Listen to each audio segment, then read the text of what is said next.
얘기를 해봅시다. 저는 대한민국 사람들이 가장 잘한다는 리딩에서 처음 시험에서 17점을 받았어요. 그래서 유학을 가지 말까라고 생각까지 했었습니다. 근데 진짜 신기한 게 하니까 다 됩니다.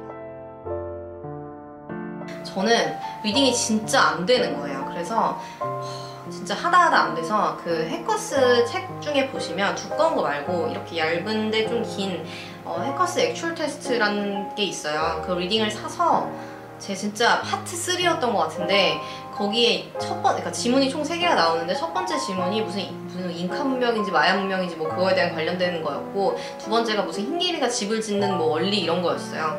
그것들이 딱 들어도 우리가 평소에 친근한 단어가 나오지 않을 것 같잖아요.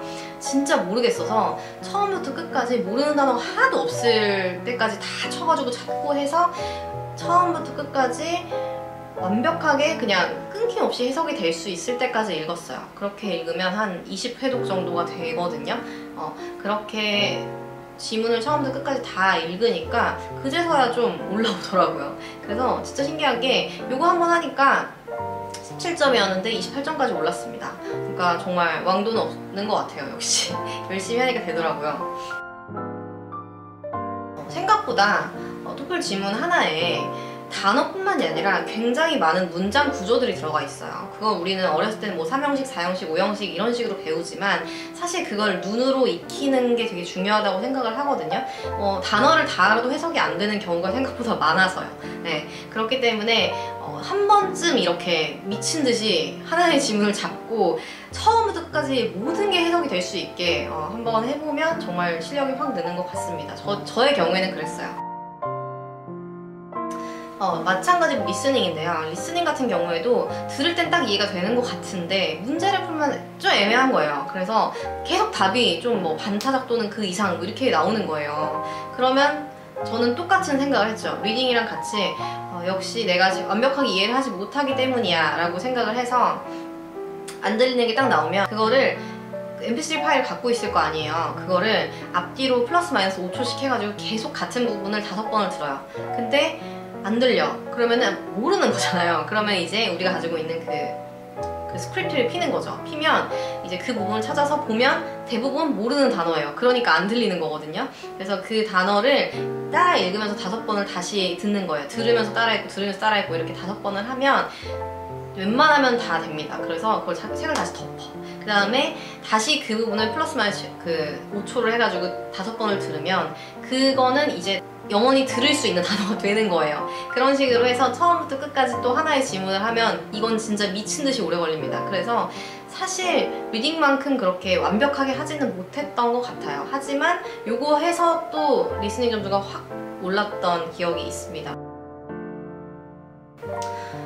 그리고 스피킹은 진짜 답이 없어요. 정말 답이 없고 진짜 열심히 했고 주중에도 막 밤늦게 학원 다니고 주말에도 학원 다니고 막 스크립트 갖고 다니면서 외우고 핸드폰에 넣어가지고 진짜 계속 따라하고 계속 말해보고 했는데 저는 진짜 한국인이어서 그런지 안 됩니다. 이게 정말 안 되더라고요. 그래서 결국 제가 원하는 점수까지 맞추진 못했지만 그냥 좀 기대치를 낮췄어요. 그래서 결국 이거는 어떻게 보면 약간 패스했다고 할 수도 있고, 그렇지만 가장 지금까지도 열심히 노력해오고 있는 거는 스피킹입니다. 그냥 계속 따라하려고 노력하고 원어민들 어떻게 대화하는지 이런 거 진짜 많이 보려고 하고 있어요.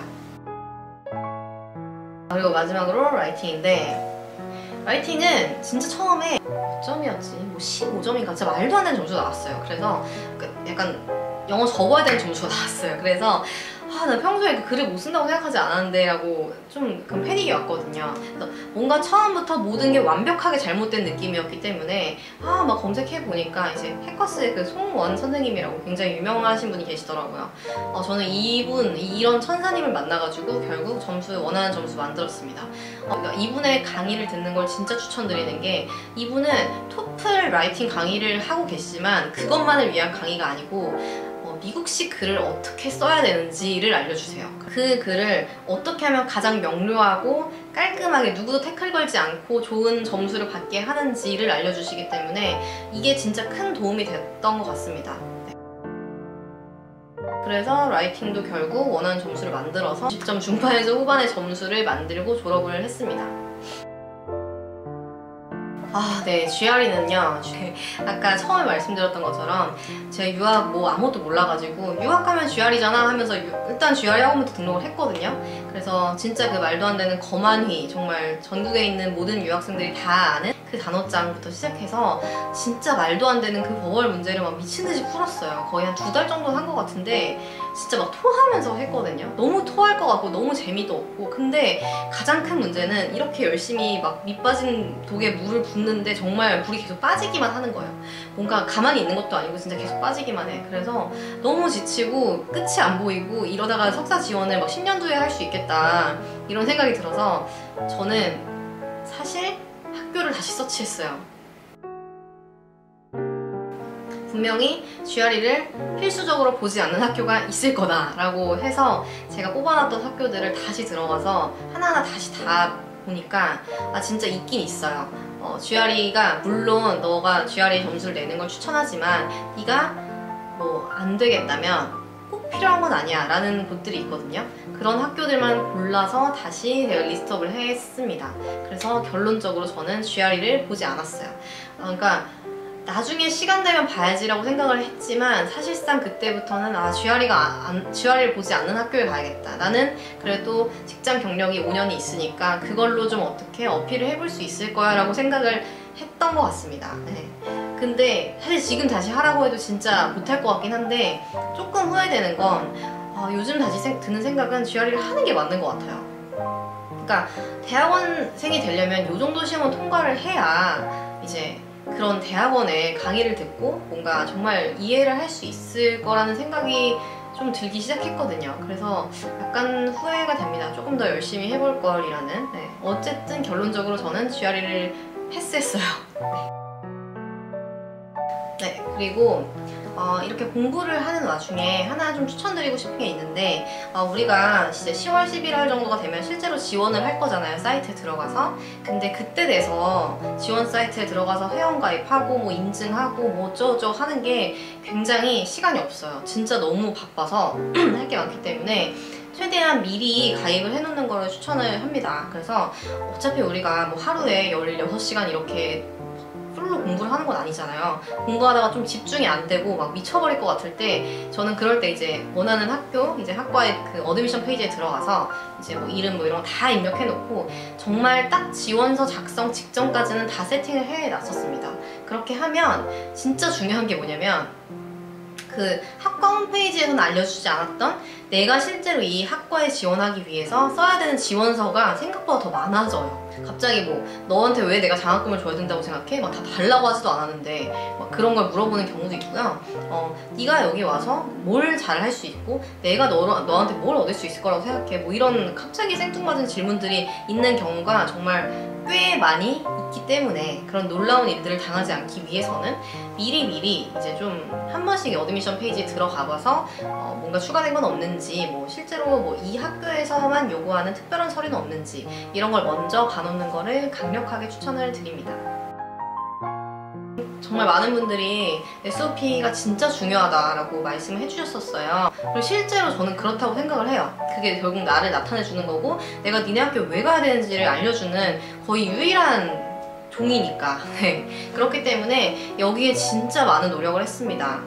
아까 처음에 제가 보여드렸던 타임라인 보시면 나오겠지만 저는 사실 그거를 거의 1년 동안 쓴 거예요. 그러니까 저는 이런 식으로 한글로 일단 쭉 썼어요. 내가 이 공부를 왜 하고 싶고 왜 다른 사람이 아니고 나여야 하고, 그리고 너네 학교에서 배운 그 지식을 나중에 어떻게 써먹을 건지, 뭐 사회에 어떤 식으로 이제 공헌을 할 건지 이런 식으로 쓰는데 한국말로 쭉 쓴 다음에 그거를 이제 번역을 제가 했고요. 그거를 다시 그 미국 그런 레포트 이런 거 교정해주는 그런 사이트가 있어요. 거기다가 이제 맡기면 뭐 한 하루 이틀 정도면 돌아오는데 그걸 가지고 최종적으로 좀 예쁘게 포맷 만들어서 이런 식으로 제출하고 이렇게 했던 것 같습니다.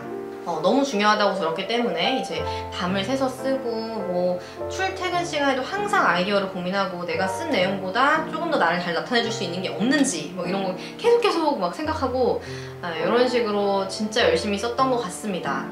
그리고 저 같은 경우에는 이제 뭐 논문 실적이나 이런 게 없는 상태잖아요. 그래서 남들이 강조할 수 있는 그런 논문 실적 대신에 관련된 분야에서 어떤 상들을 받았고 어떤 금융 자격증들을 취득해서 너네 학과에 관련된 이런 지식들을 부가적으로 취득했는지 이런 것들에 대해서 최대한 끼워 넣으면서 이렇게 적으려고 노력을 했습니다. 그리고 중요한 게 학교별로 원하는 역량이나 이제 뭐 추구하는 분야나 그러니까 연구 분야 이런 게 정말 많이 달라요. 하나의 SOP를 여러 학교에 돌려 쓴다는 게 사실상 쉽지 않은 일이에요. 그래서 저는 어떤 식으로 했냐면 아예 학교별 폴더를 다 만들어서 거기에 CV, 거기에 SOP 이런 식으로 다 나눠가지고 저장을 해놨거든요. 헷갈리지 않기 위해서. 그 정도로 정말 많은 학교별 SOP가 필요합니다.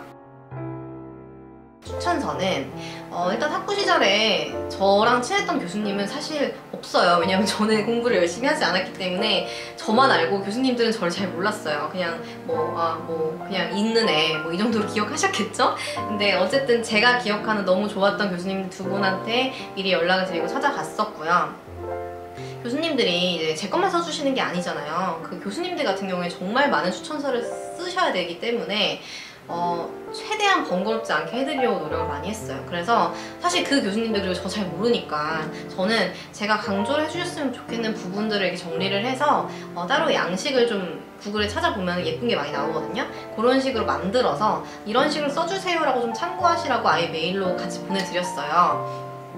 그리고 이제 제가 10몇 개의 학교를 지원을 해야 되는데 사실 그 교수님이 그때그때 막 추천서 작성해달라고 막 메일 받아오면 누락이 될 수밖에 없는 구조거든요. 그래서 아예 하루에 다 몰아가지고 이제 그 학교에 요청을 하는 거죠. 지금 딱 이 교수님한테 추천서를 요청해줘 이런 식으로 할 수 있거든요. 그래서 그거를 하루에 모아서 다 보낸 다음에 교수님들께 바로 메일을 보냈어요. 오늘 제가 요청을 해놨습니다. 이 학교들인데 그 학교들에서 추천서가 가면 조금 잘 작성 부탁드릴게요 교수님. 이렇게 메일을 써놓으면 대부분의 교수님들은 다 체크해서 내가 이거 썼나? 이렇게 체크해 주십니다. 네, 그래서 그런 식으로 좀 번거로움을 많이 줄여드리는 게 되게 필요할 것 같고요. 그리고 저는 이제 보통 추천서가 3개인데 2개는 그렇게 교수님들께 받고 전 직장 경력이 있으니까 하나는 이제 현 직장에 다니고 계시는 제가 진짜 존경하는 그 팀장님이 계세요. 그분께 이제 부탁을 드려가지고 이제 작성을 했습니다. 그 SOP와 CV 못지않게 추천서 내용도 정말 중요하다고 하더라고요. 그러니까 교수님들과 그런 상사분들이 잘 써주실 수 있게 그리고 최대한 번거롭지 않게 해드리는 거 정말 중요한 거라고 생각합니다.